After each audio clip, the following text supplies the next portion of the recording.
Hello student, આપણે cash flow statement ભણવા જઈ રહ્યા છીએ. કઈ વાત કરું છું? Cash flow. તો હું તમને કહું છું કેશ ફ્લોનો આપણે એક્ઝામ્પલ નંબર 17 જોઈ રહ્યા છીએ. પણ એક વાત કહી દઉં છું કે કોઈ પણ કેશ ફ્લો એક્ઝામ્પલ આપણે સોલ્વ કરીએ તો પહેલું આટલા 5 સ્ટેપ ફોલો કરવાનો. પહેલો સ્ટેપ શું છે? રીડ એક્ઝામ્પલ રીડ કરવાનો.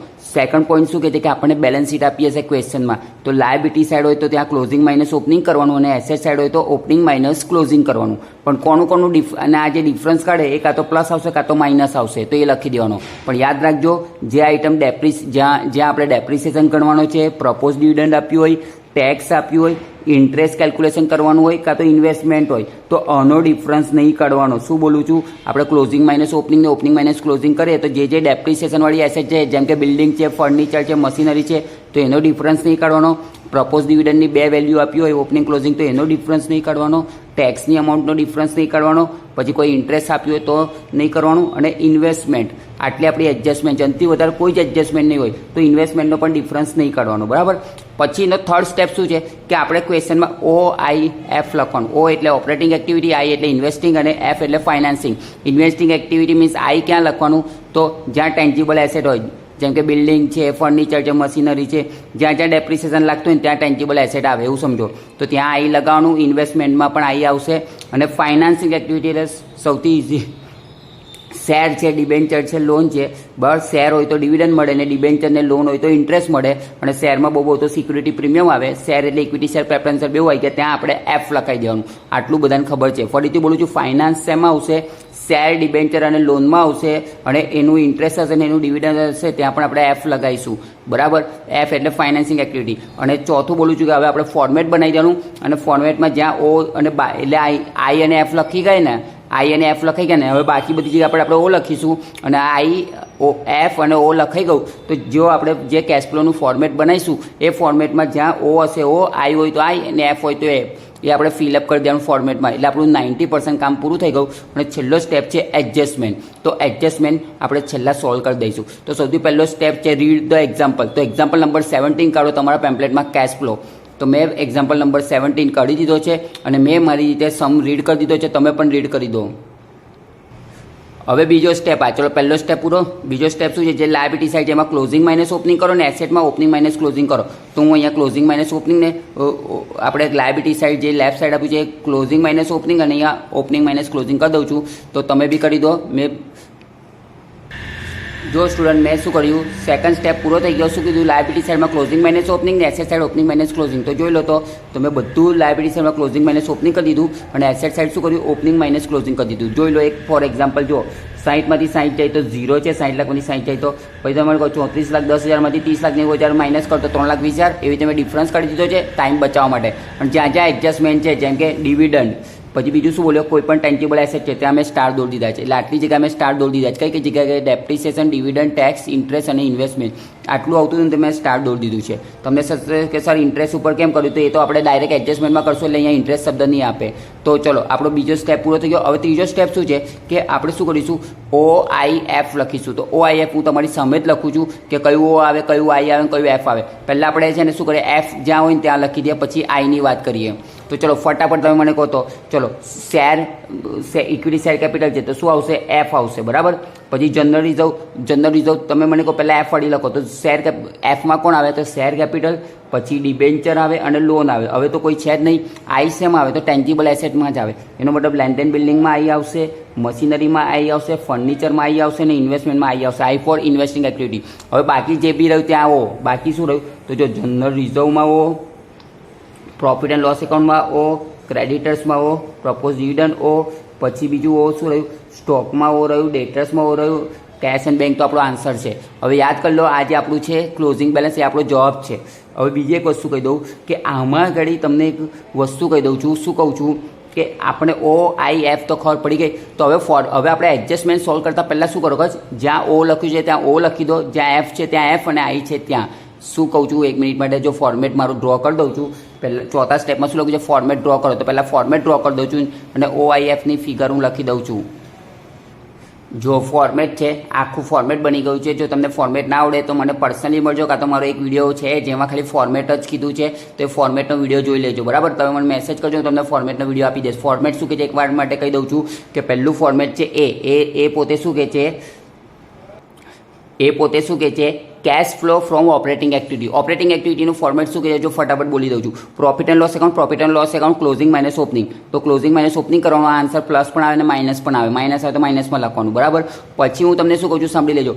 જેટલા પણ આપણે ઓ લખ્યા છે ને એવો બધા અહીંયા આવશે, બરાબર. મેં ઓનું એક શોર્ટ ફોર્મ પણ બનાવ્યું છે, શું ખબર છે, આઈપીએલ દિલ્હી ગુજરાત. શું બોલ્યો, આઈપીએલ દિલ્હી ગુજરાત.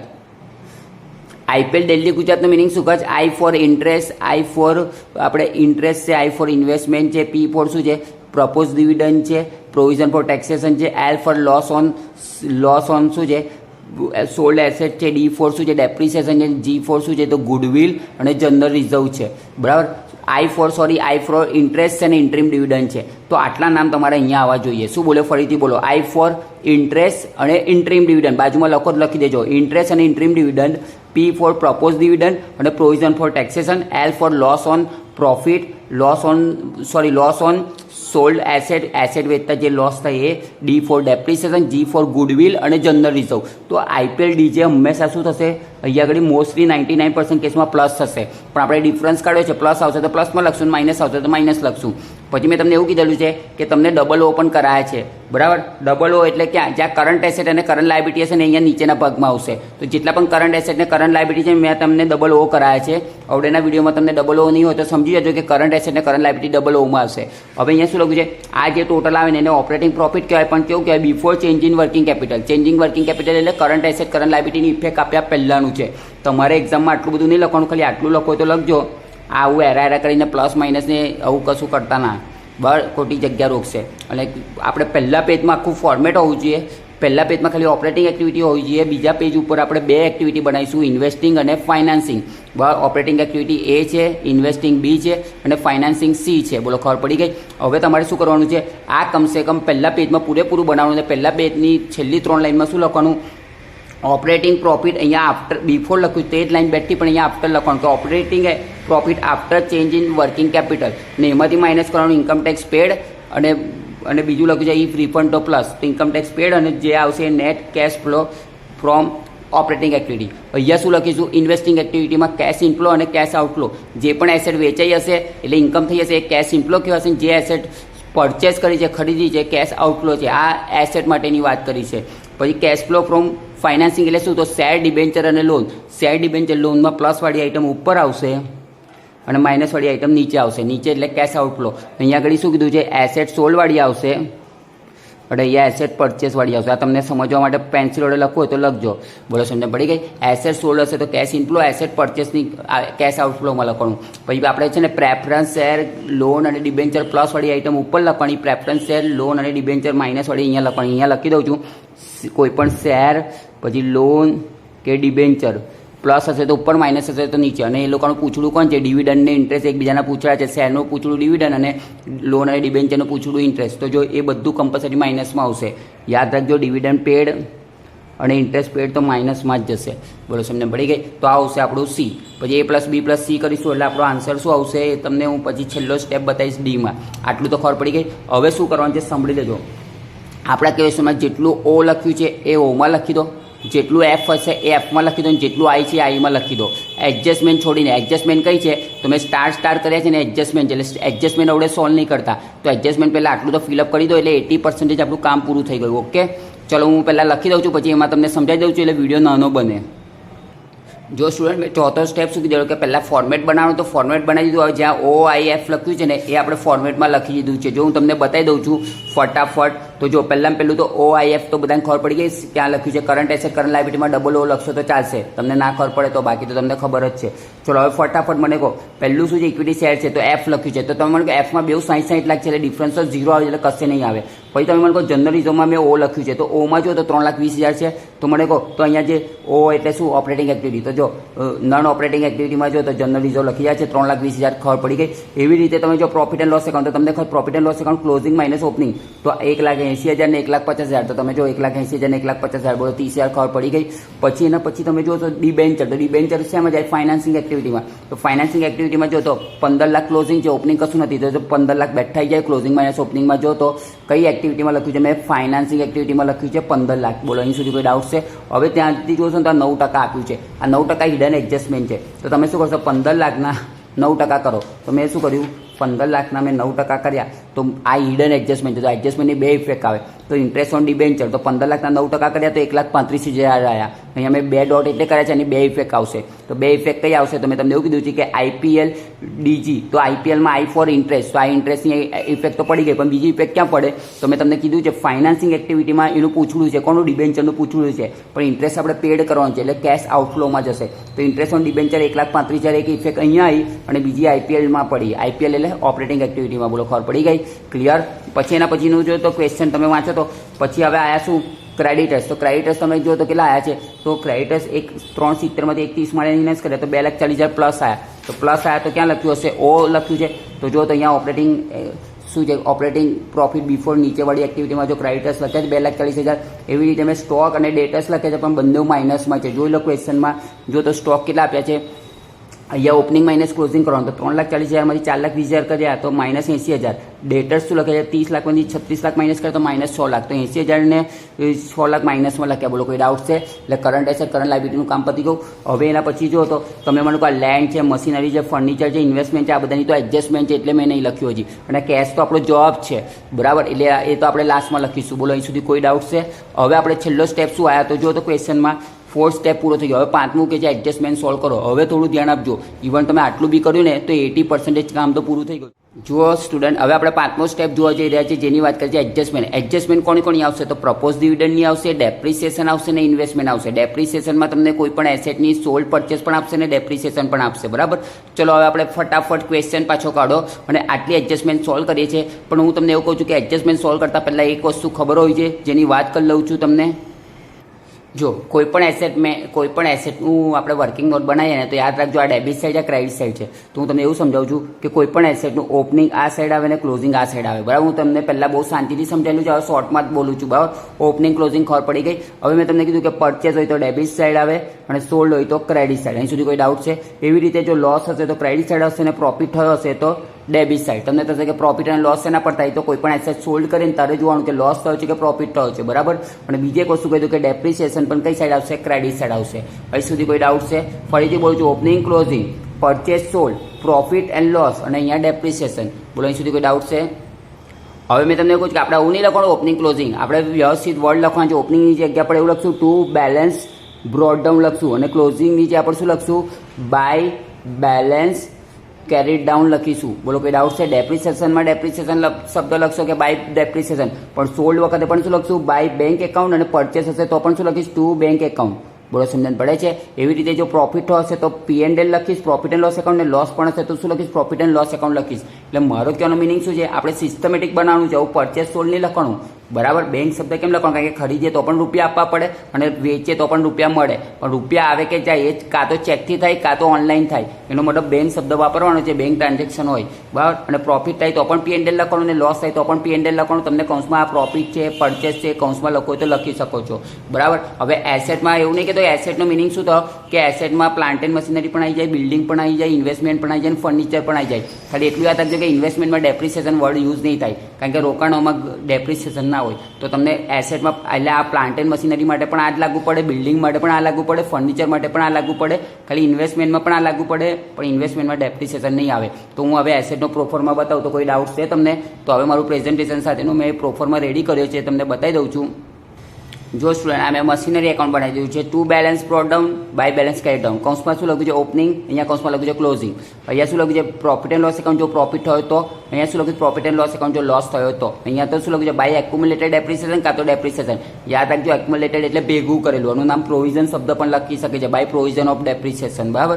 અહીંયા લખ્યું છે જો ટુ બેંક એકાઉન્ટ એટલે પરચેસ અને બાય બેંક એકાઉન્ટ એટલે સોલ્ડ. આનાથી વધારે કોઈ આઈટમ નવી નહીં આવે, તો આ તમે ગોખી કાઢજો. Opening, closing, purchase, sold, profit, loss.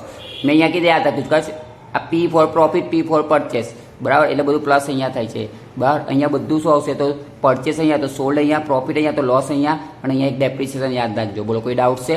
તો હવે શું કરીશું? આવી રીતે મશીનરી અકાઉન્ટ પણ બનાવીશું, બિલ્ડિંગ અકાઉન્ટ પણ બનાવીશું, ઇન્વેસ્ટમેન્ટ અકાઉન્ટ પણ બનાવીશું. જો ઇન્વેસ્ટમેન્ટ અકાઉન્ટ પણ મેં બનાવ્યું છે ને ઇન્વેસ્ટમેન્ટ અકાઉન્ટ, તો ઇન્વેસ્ટમેન્ટ અકાઉન્ટમાં તમે માર્ક કરજો ઓપનિંગ ક્લોઝિંગ લખ્યું છે, પરચેસ સોલ્ડ લખ્યું છે, પ્રોફિટ લોસ પણ લખ્યું છે, પણ અહીંયા ડેપ્રિસિએશન ખાલી નહીં લખ્યું, કારણ કે ઇન્વેસ્ટમેન્ટમાં ડેપ્રિસિએશન ના આવે. બોલો કોઈ ડાઉટ છે? તો ચલો પહેલાં હવે આપણે કયું એકાઉન્ટ બનાવીએ? તો એડજસ્ટમેન્ટ પ્રમાણે આપણે બનાવીએ છીએ. ચલો પહેલાં હવે આપણે ડેપ્રિસિએશન બોલે તો ડેપ્રિસિએશનની જ એડજસ્ટમેન્ટ સોલ્વ કરીએ, પછી ભલે ને ક્વેશ્ચનમાં પહેલી કોઈ પણ એડજસ્ટમેન્ટ આપી હોય. જો એક્ઝામ્પલ નંબર 17માં તમે જો તો પહેલી ડિવિડન્ડની આપી છે, પછી ઇન્વેસ્ટમેન્ટની આપી છે, પછી ત્રીજા નંબર પર ડેપ્રિસિએશન આપી. તો ચલો પહેલાં ડેપ્રિસિએશનની પતાવી દઈએ, પછી આપણે ઇન્વેસ્ટમેન્ટની પતાવીએ, પછી ડિવિડન્ડ પતાવીએ. બરાબર, તમે કોઈ પણ પહેલી પતાવી શકો છો, જરૂરી નથી કે પહેલી ડેપ્રિસિએશનની પતાવવા. તમે તમને ડેપ્રિસિએશનનો પોઈન્ટ શીખવાડો એટલે હું તમને ડેપ્રિસિએશન પહેલું બતાવું છું. Depreciation on asset was charge P&L following. તો લેન્ડ એન્ડ બિલિંગનો ડેપ્રિસિએશન કેટલો આપે છે? 42 લાખ. મશીનરીનો ડેપ્રિસિએશન આપ્યો છે 4,74,000 અને ફર્નિચરનો આપ્યો છે 1,84,000 આપ્યું છે. બરાબર, હજી નીચે એક્સ્ટ્રા શું લખ્યું છે કે ફોલોઈંગ ફિક્સ એસેટ વેર સોલ્ડ. ફોલોઈંગ એટલે શું? મશીનરી સેલ કરી છે 1 લાખમાં, જેની WDV છે 2,20,000. ફર્નિચરની સેલ્સ વેલ્યુ આપી છે 30,000 ને એની WDV છે 20,000. 20,000 એટલે શું ખર્ચ? અત્યારે 20,000 આપણી પાસે બોલે છે બેલેન્સ, પણ વેચીએ આપણે 30,000માં, તો તમને અહીંયા દેખાય 10,000નો પ્રોફિટ. એવી રીતે તમે શું છે, મશીનરી અત્યારે આપણી પાસે WDV એટલે અત્યારે આપણી પાસે 2,20,000ની પડી છે, પણ એ અત્યારે માર્કેટમાં વેચે ને તેના 1 લાખ રૂપિયા જ મળે છે, એવું કે છે. સમજણ પડી ગઈ? તો ચલો પહેલાં આપણે શું કરીએ છીએ? તો સૌથી પહેલાં આપણે લેન્ડ એન્ડ બિલ્ડિંગનું બનાવીએ છીએ, પછી મશીનરી બનાવીએ છીએ અને પછી ફર્નિચર બનાવીએ. તો ફટાફટ પહેલાં લેન્ડ એન્ડ બિલ્ડિંગ, મશીનરી અને ફર્નિચર એકાઉન્ટ બનાવીએ. જો સ્ટુડન્ટ મેં લેન્ડ એન્ડ બિલ્ડિંગ બનાવી દીધું. જો opening, closing, bank account purchase, bank account sold, depreciation છે, પ્રોફિટ હોય તો અહીંયા લખીશ, લોસ હોય તો અહીંયા લખીશ. બરાબર, તો ચલો આપણે ક્વેશ્ચન જોઈએ અને સોલ્વ કરીએ. એવી રીતે મેં ફર્નિચરનું પણ બનાવી દીધું છે અને મશીનરીનું પણ બનાવી દીધું. પહેલાં આપણે લેન્ડની એડજસ્ટમેન્ટ સોલ્વ કરીએ. એક્ઝામ્પલ નંબર 17માં જો તો લેન્ડ એન્ડ બિલ્ડિંગ ઓપનિંગ 14,20,000 છે અને આ ક્લોઝિંગ છે 17,20,000. બરાબર, એવી રીતે મશીનરીનું પણ ઓપનિંગ અને ક્લોઝિંગ અને ફર્નિચરનું ઓપનિંગ ક્લોઝિંગ અને ઇન્વેસ્ટમેન્ટનું ઓપનિંગ ક્લોઝિંગ છે ને મેં અહીંયા આગળ લખી દઉં છું ટાઈમ બચાવવા માટે. ઓકે, જો સ્ટુડન્ટ મેં અહીંયા લખી દીધું છે ઓપનિંગ અને ક્લોઝિંગ લેન્ડનું લખાઈ ગયું છે, ફર્નિચરનું ઓપનિંગ ક્લોઝિંગ લખાઈ ગયું છે, તમે ક્વેશ્ચનમાં જોઈ શકો છો. એવી રીતે મશીનરીનું પણ મેં લખી દીધું છે, ઓલરેડી બનાવેલું હતું મશીનરી ઓપનિંગ અને ક્લોઝિંગ, અને ઇન્વેસ્ટમેન્ટનું પણ બનાવી દીધું છે ઓપનિંગ અને ક્લોઝિંગ. કોઈ ડાઉટ છે અહીં સુધી? હવે તમે એ ગાડી ક્વેશ્ચનમાં છેલ્લી એડજસ્ટમેન્ટ જોશો ને તો લેન્ડ વિશે મશીનરી સોલ્ડ આપી છે અને ફર્નિચર સોલ્ડ આપ્યું છે. ધ્યાનથી જોશો ને તો મશીનરી આપી છે અને ફર્નિચર છે ને અહીંયા બીજી એડજસ્ટમેન્ટમાં ઇન્વેસ્ટમેન્ટ સોલ્ડ આપ્યું છે. એનો મતલબ લેન્ડ વિશે સોલ્ડ કશું નથી આપ્યું, તો લેન્ડનું એકાઉન્ટ આપણે ક્લોઝ કરી દઈએ છીએ. તો પહેલું લેન્ડ એન્ડ બિલ્ડિંગ કાઢીએ અને એનું એકાઉન્ટ ક્લિયર કરીએ, કારણ કે એમાં સોલ્ડ આપ્યું જ નથી. તો જોઈએ આપણે લેન્ડ એન્ડ બિલ્ડિંગમાં આપણે જોઈએ તો આ લેન્ડ એન્ડ બિલ્ડિંગ એકાઉન્ટ છે, એમાં સોલ્ડ નથી આપ્યું, તો સોલ્ડ ડેશ. બરાબર, અને તમે ડેપ્રિસિએશન આપ્યું છે તો ડેપ્રિસિએશન તો લખી શકો. તો ડેપ્રિસિએશન કેટલું આપ્યું છે? ચલો ડેપ્રિસિએશન લેન્ડ એન્ડ બિલ્ડિંગનું કેટલું આપ્યું છે? ચલો 42,000 દેખાય છે. એવી રીતે તો હું લખી દઉં અહીંયા 42,000. ચલો હવે અહીંયા આગળ મને કહો સોલ્ડ જ નથી તો લોસ પણ નહીં થાય અને પ્રોફિટ પણ નહીં થાય. તો હવે ટોટલ મારો જો અહીંનું ટોટલ વધારે હોય તો ડિફરન્સ ડેબિટ સાઈડ આવે, તો ડિફરન્સ આવે એ પરચેસ, અને અહીંનું ટોટલ વધારે હોય તો હું અહીંયા લખું તો અહીંયા ડિફરન્સ આવે શું આવશે? સોલ્ડ. તો કોનું ટોટલ વધારે લાગે છે? આનું જ વધારે લાગે છે, તો આ બેઉ સાઈડ લખવાનું અને જે ડિફરન્સ આવશે ને એ પરચેસ આવશે. જોઈ લો ટોટલ આવ્યું 17,92,000. 17,92,000 તો ડિફરન્સ આવે આપણે શું લખ્યું? પરચેસ લખ્યું. તો 3,72,000 આપણું શું આવ્યું? ડિફરન્સ આવ્યું. હવે મેં તમને લોકોને એક વસ્તુ કહી દઉં છું, જેવી એડજસ્ટમેન્ટ સોલ્વ થાય ને એવું જ આપણે એની બીજી ઇફેક્ટ આપી જાણી. મને કહો આ ડેપ્રિસિએશન એડજસ્ટમેન્ટમાં આપ્યું તો એડજસ્ટમેન્ટની બે ઇફેક્ટ આવે, તો તમને ખબર ડેપ્રિસિએશન કઈ આવે? એક તો અહીંયા આગળ લખ્યું એ, બીજી ઇફેક્ટ કઈ હશે? ઓમાં કેમ? કારણ કે મેં તમને શું લખાવ્યું છે? IPL DJ. તો DJ એટલે દિલ્હી અને ગુજરાત, તો D4 શું છે? ડેપ્રિસિએશન. તો લખી શકું છું. તો જો તો લેન્ડ એન્ડ બિલ્ડિંગ 42,000 છે, તો એની બીજી ઇફેક્ટ જો તો ઓપરેટિંગ એક્ટિવિટીમાં આપણે અહીંયા આગળ લખ્યું છે નેટ ઓપરેટિંગમાં IPL D છે, તો D4 ડેપ્રિસિએશન. તો મેં ડેપ્રિસિએશન અહીંયા ઇનર કાઉન્ટ્સમાં લખ્યું. એનું કારણ શું ખબર? કારણ કે હજી તો લેન્ડનું આવશે, ફર્નિચરનું આવશે, મશીનરીનું આવશે, તો 3 ડેપ્રિસિએશનનું ટોટલ એક હાથે લખી દઈશ. જો તમારી પાસે જગ્યા મોટી હોય તો depreciation on land, depreciation on furniture, depreciation on machinery એવું તમે લાંબુ લખી શકો છો. પણ મારી પાસે જગ્યા ઓછી છે એટલે હું ડાયરેક્ટ ટોટલ જ લખી દઈશ. ઓકે, તો મેં અહીંયા બીજી ઇફેક્ટ 42,000 જે અહીંયા આગળ આપણે લખી છે એની બીજી ઇફેક્ટ અહીંયા પાડી દીધી. એવી રીતે તમારે ઓપનિંગ ક્લોઝિંગની બે ઇફેક્ટ ના આવે, પણ પરચેસ સોલ્ડ નહીં આવે. તો આ કેસમાં પરચેસ આપ્યા છે તો પરચેસ કર્યા છે 3,72,000, તો એની બીજી ઇફેક્ટ કઈ પડશે? તો તમને ખબર છે કે ઇન્વેસ્ટિંગ એક્ટિવિટીમાં શું આવે? કેશ ઇનફ્લો એટલે એસેટ સોલ્ડ અને કેશ આઉટફ્લો એટલે એસેટ પરચેસ. તો કેશ આઉટફ્લોમાં લેન્ડ એન્ડ બિલ્ડિંગ પરચેસ લખી 3,72,000. બોલો કોઈ ડાઉટ છે? ચલો હવે આપણે બીજી એડજસ્ટમેન્ટ જોઈએ. હવે વાત કરીએ છીએ મશીનરી. તો મશીનરી 4,74,000 છે, તો ચલો મશીનરીનું કામ પતાવી દઈએ. ઓકે, તો મશીનરી છે 4,74,000 અને મશીનરી કેટલામાં વેચી છે? જુઓ તો મશીનરી વેચી છે કેટલામાં? 1 લાખમાં વેચી છે, જેની કિંમત હતી 2,20,000. બરાબર, આ આપણે સાઈડ પર વર્કિંગ નોટ બતાવવી પડે. એવું કહે છે કે મશીનરીની WDV છે 2,20,000 અને આપણે વેચી કેટલામાં 1 લાખ. તો તમે મને કહો 2,20,000ની વસ્તુ 1 લાખમાં વેચી તો તમને 1,20,000 શું દેખાય ડિફરન્સ? પ્રોફિટ દેખાય કે લોસ દેખાય? 2,20,000ની વસ્તુ તમે 1 લાખમાં વેચી તો 1,20,000નો શું દેખાય છે? લોસ દેખાય છે. ના ખબર પણ તો ડિફરન્સ કાઢવાનો. જો આ માઇનસ આવે તો લોસ અને પ્લસ આવે તો પ્રોફિટ. જો 2,20,000ની વસ્તુ તમે 1 લાખમાં વેચી તો 1,20,000નો લોસ આવ્યો. બોલો અહીં સુધી કોઈ ડાઉટ છે? ફટાફટ. સપોઝ 2,20,000ની વસ્તુ 3 લાખમાં વેચી હતો તો તમને 80,000 પ્રોફિટ દેખાત. બરાબર. ચલો હવે તમે મને શું કરો? સોલ્ડ એટલે શું? તો આપણે જે મશીનરી એકાઉન્ટ બનાવ્યું છે તેમાં સોલ્ડ કેટલામાં તો 1 લાખ એટલે 1 લાખનો ચેક મળ્યો હશે. તો જો તમે મશીનરી એકાઉન્ટમાં અહીંયા આગળ જો લખી દીધું છે સોલ્ડ, બેંક એકાઉન્ટમાં કેટલા લખ્યા? 1 લાખ. નુકસાન કેટલાનું થયું? 1,20,000નું. તો જો મેં અહીંયા પ્રોફિટ એન્ડ લોસ એકાઉન્ટ 1,20,000 લખી દીધું. આ બેની જ ઇફેક્ટ પડવાની, અને કોઈ ઇફેક્ટ નહીં પડવાની. અને આ વર્કિંગ નોટ બતાવવાની છે. કઈ બતાવવાની? તો જે મશીનરી છે એની નીચે જગ્યા ખાલી હોય તો કાં તો છેલ્લા બતાવી દેવાનું. બરાબર. બોલો કોઈ ડાઉટ છે? તો મેં અહીંયા 1,20,000 લોસ લખ્યો અને 1 લાખ સોલ્ડ લખ્યું. બોલો કોઈ ડાઉટ છે? હવે મશીનરીની બધી ઇફેક્ટ પૂરી થઈ ગઈ. એક્યુમ્યુલેટેડ ડેપ્રિસિએશન 4,74,000 આપ્યું હતું એ મેં લખ્યું છે. તો મને કહો હવે શું કરીશ? ટોટલ મારીશ. તમને બેમાંથી ટોટલ મોટું કોનું લાગે છે? આનું લાગે છે. તો આ બેઉ સાઈડ લખીશ અને જે ડિફરન્સ આવશે એ શું લખીશ? પ્રોફિટ નહીં લખું, પરચેસ લખીશ. ઓકે. જો તો મેં ટોટલ બે સાઈડ મારી દીધું. 4,44,40,000 આવ્યું. હવે ડિફરન્સ કઈ આવ્યો? તો ડિફરન્સ આવ્યો ડેબિટ સાઈડ. તો ડેબિટ સાઈડ ડિફરન્સ આવ્યો તો શું લખ્યું? પરચેસ લખ્યું. તો હવે તમને ખબર પડી ગઈ આ ક્વેશ્ચનમાં પરચેસ પણ આવ્યું છે અને સોલ્ડ પણ આવ્યું છે. પણ સોલ્ડ કરતી વખતે 1,20,000નું નુકસાન થયું છે એટલે પ્રોફિટમાં શું મારી? ડેશ મારી. હવે આની બીજી ઇફેક્ટ તો પાડવાની. તો પહેલાં તો ડેપ્રિસિએશન અહીંયા આગળ મેં 4,74,000 લખ્યું છે. તો તમને ખબર છે કે ડેપ્રિસિએશન ક્યાં આવશે? તો પહેલાં પેલું ઓપરેટિંગ એક્ટિવિટીમાં આવશે. તો મેં ડેપ્રિસિએશન અહીંયા ઇનર કોલમમાં જ લખ્યું છે. 4,74,000 લખી દીધું. બોલો કેમ લખ્યું? ખબર પડી ગઈ. એટલે આની બે ઇફેક્ટ પૂરી એડજસ્ટમેન્ટ છે. એટલે બીજી એડજસ્ટમેન્ટ છે સોલ્ડની અને પરચેસની. તો પરચેસ અને સોલ્ડની પણ બીજી ઇફેક્ટ પડે. તો તમે મને કહો તો મશીનરી પોતે શું છે? આઈ ફોર ઇન્વેસ્ટિંગ એક્ટિવિટી. તો મશીનરી સોલ્ડ કેટલામાં કર્યું? તો જો તો 1 લાખમાં સોલ્ડ કર્યું એટલે 1 લાખ રૂપિયા આપણી પાસે હશે એટલે મશીનરી સોલ્ડ કર્યા 1 લાખ. પણ આ કેસમાં મશીનરી પરચેસ કેટલા આવ્યા? 13,44,000. તો મેં અહીંયા 13,44,000 જો મશીનરી પરચેસ લખી દીધું. બોલો કોઈ ડાઉટ છે? ક્લિયર? અહીંયા સુધી કોઈ ડાઉટ નહીં હોય તો હવે ચલો નેક્સ્ટ પોઈન્ટ જોઈએ. કયો? ફર્નિચરનો. જો સ્ટુડન્ટ હવે શું કહે છે? જો ધ્યાનથી જો ફર્નિચર માટે શું કીધું છે? ફર્નિચર 30,000માં વેચાઈ ગયું. WDV હતી 20,000 એટલે 20,000 અત્યારે મળે એવા હતા અને 30,000માં વેચાયું. તો જો તો ફર્નિચર છે 20,000ની WDV છે અને સોલ્ડ કર્યું 30,000માં. એટલે મતલબ તમને એવું લાગે 10,000 વધારે મળ્યા એટલે 10,000 શું થયો? આપણો શું થયો? પ્રોફિટ થયો. બોલો અહીં સુધી કોઈ ડાઉટ છે? તો હવે આપણે જોઈએ ફર્નિચર એકાઉન્ટ. તો તમે મને કહો 30,000નો ચેક મળ્યો હશે. તો ફર્નિચર એકાઉન્ટમાં મેં બેંક એકાઉન્ટ કેટલા લખ્યા? 30,000. બોલો કીધે આ ખબર પડી ગઈ. અને અહીંયા લોસ નથી થયો એટલે ડેશ, પણ પ્રોફિટ થયો. કેટલાનો થયો? 10,000નો. 10,000 કઈ ગયા? તો 10,000 દેખાય છે. બરાબર. હવે હું શું કરીશ? બંનેનું ટોટલ મારી દીધું. તો ટોટલ માર્યું તો અહીંનું ટોટલ વધારે હતું તો અહીંયા જ લખ્યું 11,94,000. તો બેલેન્સિંગ ફિગર આવી શું આવી? પરચેસ આવી. તો પરચેસ અહીંયા મેં 3,44,000 લખી દીધા. હવે તમને કહે છે કે એડજસ્ટમેન્ટની બે ઇફેક્ટ આવે. તો બોલો મેં અહીંયા આગળ એડજસ્ટમેન્ટની બે ઇફેક્ટ છે તો કરીએ આપણે. તો પહેલી ઇફેક્ટ ચલો પહેલાં તો ડેપ્રિસિએશન 1,84,000 અહીંયા લખ્યું છે. તો તમે ડેપ્રિસિએશન બીજે કઈ લખશો? તો જો અહીંયા ઓપરેટિંગમાં IPL ડીજે છે તો ડીજી એટલે શું?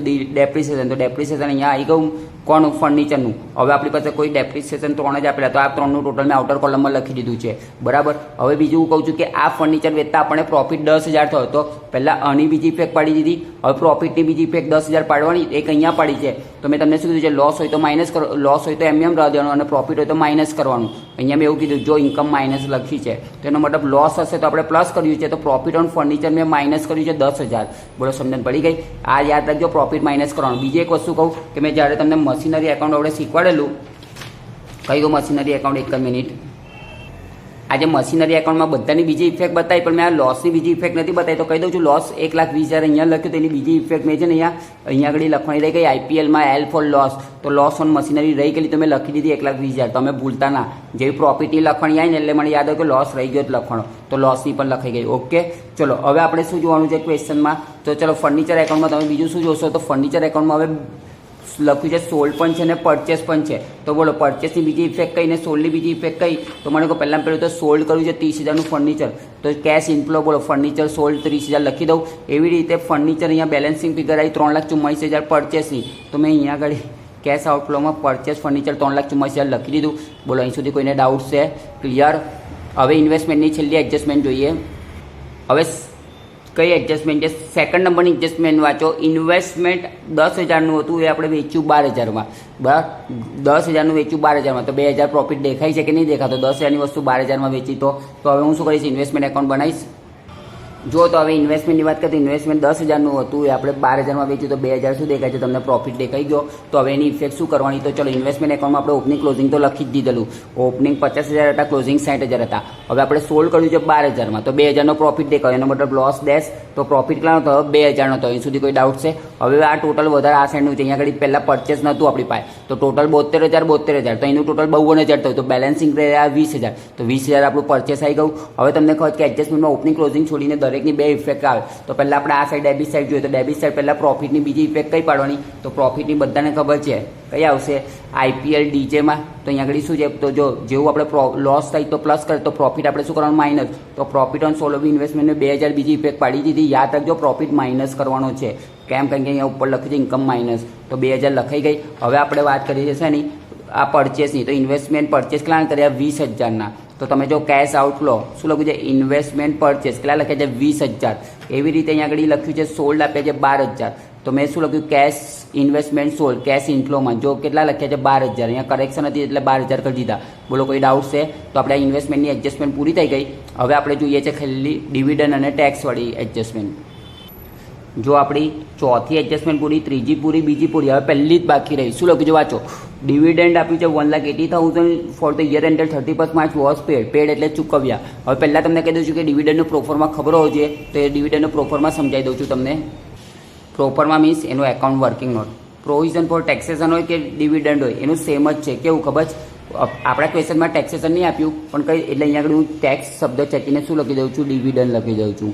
બરાબર, અહીંયા પ્રોવિઝન ફોર ડિવિડન્ડ કાં તો પ્રપોઝ ડિવિડન્ડ એક જ વસ્તુ છે, પ્રપોઝ ડિવિડન્ડ. આ બેઉ એક જ નામ, બેઉ હરખું જ છે. કેવું છે, જો પ્રોવિઝન ફોર ટેક્સેશન પણ હોય તો ઓપનિંગ અને ક્લોઝિંગ, અને અહીંયા આગળ ટેક્સ પેડ હશે, અને જો ડિવિડન્ડ હશે તો ઓપનિંગ અને ક્લોઝિંગ. અહીંયા ટેક્સની પેડની જગ્યા પર શું હશે, ડિવિડન્ડ પેડ. બોલો સમજણ પડી ગઈ? અને અહીંયા જે બેલેન્સ ફિગર આવે એ પ્રોફિટ એન્ડ લોસ એકાઉન્ટ. ફરીથી બોલું છું, ઓપનિંગ ક્લોઝિંગ. એસેટમાં શું હતું, ઓપનિંગ આ સાઈડ આવતું હતું, આ લાયબિલિટી સાઈડની આઇટમ છે, તો ઓપનિંગ અને ક્લોઝિંગ. બરાબર, અહીંયા શું લખવાનું, ડિવિડન્ડ પેડ. બરાબર, અને જો પ્રોવિઝન ફોર ટેક્સ હોય તો ટેક્સ પેડ, પણ આપણા સમમાં ટેક્સ પેડ નહીં આપ્યું. બોલો ખબર પડી ગઈ? અને અહીંયા આગળ બેંક શબ્દ લખવાનો, કારણ કે આપણે પેમેન્ટ કરીએ છીએ, અને અહીંયા જે ડિફરન્સ આવે પ્રોફિટ એન્ડ લોસ એકાઉન્ટ. તો ચલો પ્રોવિઝન પ્રપોઝ ડિવિડન્ડનું પહેલાં ઓપનિંગ ક્લોઝિંગ કેટલું આપ્યું છે ક્વેશ્ચનમાં જુઓ તો લાયબિલિટી સાઈડ પ્રપોઝ ડિવિડન્ડ જો ઓપનિંગ આપ્યું છે 1,80,000 પણ ક્લોઝિંગ ડેશ છે, તો હું શું કરીશ, આ પ્રપોઝ ડિવિડન્ડમાં ઓપનિંગ લખીશ 1,80,000 પણ ધ્યાનથી જો મેં ક્લોઝિંગ ડેશ મારી. બોલો અહીં સુધી ખબર પડી ગઈ? હવે ઉપર વાંચો તો પ્રોવિઝન શું લખ્યું છે, ઉપર વાંચો તો એડજસ્ટમેન્ટમાં પહેલી ડિવિડન્ડ આપ્યું છે 1,80,000 વોઝ પેડ એટલે ચૂકવ્યા. તો અહીંયા મેં લખી દીધું ડિવિડન્ડ પેડ કેટલા આપ્યા 1,80,000, એટલે આ જ વાળા નથી, આ અંદર આપ્યા છે એ લખ્યા છે એડજસ્ટમેન્ટના. બોલો અહીં સુધી કોઈ ડાઉટ છે? હવે ક્લોઝિંગ નથી આપ્યું તો આનું ટોટલ મારું 1,80,000, તો આજે અહીંયા ગયું તો ટોટલ ટેલી થઈ ગયું, તો એનો મતલબ ડિફરન્સ કશું નહીં આવે. સપોઝ આ 1,70,000 હતું, અહીંયા સોરી આ 2 લાખ હતું, તો અહીંયા 2 લાખ લખત, તો અહીંયા 2 લાખ લખત, તો એનો મતલબ અહીંયા 20,000 ડિફરન્સ આવતો. 20,000 ડિફરન્સ આ પ્રોફિટ એન્ડ લોસ એકાઉન્ટમાં લખત, અને આની બીજી ઇફેક્ટ ક્યાં જાત, ઓપરેટિંગ એક્ટિવિટીમાં જાત. બોલો સમજણ પડે છે? ક્લિયર? તો ચલો પહેલાં તો આની કોઈ ઇફેક્ટ નથી, પણ મને કહો આ શું છે, ડિવિડન્ડ પેડ આપ્યું છે. તો પેડ એટલે શું, તો પેડ હંમેશા યાદ રાખજો શેર, લોન અને ડિબેન્ચરનું પૂછડું છે, શેરનું પૂછડું છે. તો શેર પોતે ક્યાં જાય, ફાઇનાન્સિંગ એક્ટિવિટીમાં, તો આ ક્યાં જશે, ફાઇનાન્સિંગ એક્ટિવિટીમાં જશે. તમને તો સર કેટલું યાદ રાખવાનું, વાલા મેં તમને 10 વાર કીધું છે, ફાઇનાન્સિંગ એક્ટિવિટીમાં શેર, ડિબેન્ચર, લોન અહીંયા આવે, અને અહીંયા બહુ તો ડિવિડન્ડ અને ઇન્ટરેસ્ટ પેડ આવે. તો આ આવ્યું જેવું ઇન્ટરેસ્ટ પેડ છે એવું ડિવિડન્ડ પેડ કર્યું, લોન ઉપર ઇન્ટરેસ્ટ પે કરે, શેર ઉપર ડિવિડન્ડ પેડ કરીએ. તો અહીંયા લખી દઉં ડિવિડન્ડ પેડ કેટલા આપ્યા છે, તો કેટલા આવ્યા 1,80,000. તો મને તમે કહો કે હું અહીંયા આગળ 1,80,000 લખી દઉં. બોલો કોઈ ડાઉટ છે અહીંયા સુધી? પણ યાદ રાખજો આ 1,80,000 તમે અહીંયા આગળ લખ્યા છે ને બીજા અહીંયા લખ્યા છે, એટલે બે ઇફેક્ટ પૂરી. પાછું આ ઓમાં ના લખતા, બરાબર. પણ સપોઝ આ P&L ઓ આવ્યું હોત તો શું કરત, ઓ આવ્યું હોત તો એક અહીંયા લખત, અને બીજું ક્યાં લખત, આપણે ત્યાં લખત, કઈ ઓપરેટિંગ એક્ટિવિટીમાં. બરાબર, આટલું આપણું પૂરું થઈ ગયું. હવે બધી એડજસ્ટમેન્ટ પૂરી થઈ ગઈ છે, આપણી બધી એડજસ્ટમેન્ટ પૂરી થઈ ગઈ, એટલે આપણે પહેલાં એનું ટોટલ મારીશું. એ શું છે, cash flow from operating activity. તો પહેલાં ટોટલ મારી દીધું છે. હવે એમાં જે પ્લસ છે પ્લસ અને માઇનસ છે માઇનસ, હું અહીંયા આગળ ટોટલ મારીશ. એ શું થશે, આપણી operating profit before change in working capital. બરાબર, એની અંદર હું આ પ્લસ માઇનસ કરીશ, અને જે આવશે એ operating profit after changing working capital. ચલો હું ટોટલ મારું છું. જો સ્ટુડન્ટ મેં સૌથી પહેલાં ટોટલ મારી દીધું છે, પહેલું 30,000 હતું, એમાં આપણે આ બધું પ્લસ માઇનસ કર્યું. બરાબર, IPL DG વાળું તો 12,93,000 આવ્યું. એમાં આપણે કરંટ એસેટ અને કરંટ લાયબિલિટી જે ક્રેડિટર સ્ટોક હતું એ પ્લસ માઇનસ કર્યું, તો આપણને મળ્યું શું મળ્યું, તો operating profit after change in working capital કેટલું મળ્યું આપણને, આ પ્લસ માઇનસ કર્યા પછી 8,53,000 જ મળેલું. મારું લખવાનું રહી ગયું, અને એમાં આપણને ઇન્કમ ટેક્સ આપ્યો નથી એટલે આપણે અહીંયા ડેશ મારી એટલે ટોટલ 8,53,000 આવ્યું. બોલો અહીં સુધી કોઈ ડાઉટ છે? આ આપણું ટોટલ શું કહેવાય? Net cache flow from operating activity, અને આ જે છે ટોટલ એ કહેવાય. કયું કહેવાય? ટોટલ એ. હવે આપણે આ જો કેશ ફ્લો ફ્રોમ શું છે? ઇન્વેસ્ટિંગ એક્ટિવિટી, એનું પણ ટોટલ મારી દીધું બીનું. તો જો ઉપર ઇનફ્લો બધું પ્લસ અને આ આઉટફ્લો બધા જ માઇનસ કરવાના. આ બધા માઇનસ કર્યા તો માઇનસમાં જવાબ આવ્યો 19,38,000. પછી આ આવ્યું ટોટલ આપણું બી આવ્યું. હવે આપણે સી વાત કરીએ, કેશ ફ્લો ફ્રોમ શું છે? Financing activity. તો આ 15 લાખ એકલા પ્લસ છે ને આ બે માઇનસ કરીએ, આ બંને માઇનસ છે. કેશ ફ્લો કેશ આઉટફ્લો તો બંને માઇનસ કર્યા તો 11,85,000 પ્લસમાં આવ્યા. હવે આપણે છેલ્લો સ્ટેપ જે હતો, જે આ તું શું થયું? આ છેલ્લું હતું સી હતું. હવે ડી પોતે શું કહે છે કે net increase or decrease cash in whole year, એટલે A plus B plus C કરો. એટલે આપણે ઓપરેટિંગ એક્ટિવિટીનું ટોટલ 8,53,000 આવ્યું, ફાઇનાન્સ ઇન્વેસ્ટિંગ એક્ટિવિટીનું -19,38,000 આવ્યું, અને તમે જોઈ શકો છો 11,85,000 શેનું આવ્યું? આપણું છેલ્લું 11,85,000 આપણું અહીંનું ફાઇનાન્સિંગ એક્ટિવિટીનું આવ્યું. દેખાય છે? આ ફાઇનાન્સિંગ 11,85 એ લખ્યા, પછી આ ઇન્વેસ્ટિંગ એક્ટિવિટીના તમે જુઓ છો 19,38,000 મેં એ લખ્યા, અને છેલ્લું આપણું જે હતું ઓપરેટિંગનું કેટલું હતું? 8,53,000 હતું. તો એ મેં અહીંયા આગળ લખ્યું. બોલો સમજ પડી ગઈ? તો આ 3 ટોટલ માર્યું એટલે આ પ્લસ છે, આ માઇનસ છે ને આ પ્લસ છે, તો 1 લાખ આવ્યા. અહીં સુધી કોઈ ડાઉટ છે? હવે કમ્પલસરી પ્લસ કરવાનું opening balance of cash and cash equivalent, અને જે જવાબ આવે closing balance of cash and cash equivalent. હવે તમારા પાસે પેમ્પલેટ જે છે એની અંદર તમે કેશ ફ્લો કેટલા આપ્યા છે? જો ઓપનિંગ 8 લાખ આપ્યા છે અને ક્લોઝિંગ કેટલા આપ્યા છે? 9 લાખ આપ્યા છે. ક્લિયર? તો હું અહીંયા લખી દઈશ ઓપનિંગ 8 લાખ, તો 8 લાખ વત્તા 1 લાખ તો 9 લાખ થયા. તો જો ક્લોઝિંગ બેલેન્સ 9 લાખ થયું અને આપણું ટેલી થઈ જવું જોઈએ ઓપનિંગ બેલેન્સ 9 લાખ. જો સપોઝ તમારું ટેલી નહીં થતું તો 8 લાખ કમ્પલસરી ઉપર લખી દેવાના અને આ 9 લાખ કમ્પલસરી અહીંયા નીચે લખી દેવાના જો ટોટલ ટેલી ના થાય તો, અને ઉપર ડિફરન્સ તમને 1 લાખ લખી દેવાનો, કારણ કે છેલ્લા ટોટલ જોવામાં આવે તો તમે ફાઈ જાઓ. એવું કરવાની જરૂર નહીં, આ તો કહું છું. બોલો આવડી ગયું? તો આ દાખલો પૂરો થઈ ગયો. 2 વાર જોઈ લેજો, ના ખબર પડે તો પૂછી લેજો. ઓકે, ચલો બાય.